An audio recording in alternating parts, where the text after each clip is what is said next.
Yarımadasına giden körpünün altından bak belə. Bak çeki balığı. Hörmətli baxanlar.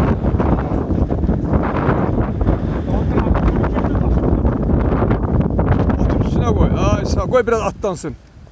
Aa qəşəng balıq vay gözəl balıq. Ay sağ. Ay maşallah qəşəng. Dalı gəlsin.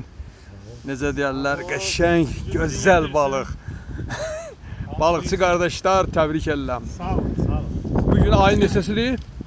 15'i. Bugün ayın 15'i may 2026-cı il. Sazan ovu. Bəli, Sazan ovu Pirallahıya gedən körpünün altında. Sağ olun. Gözəl, baxın, sağ olun.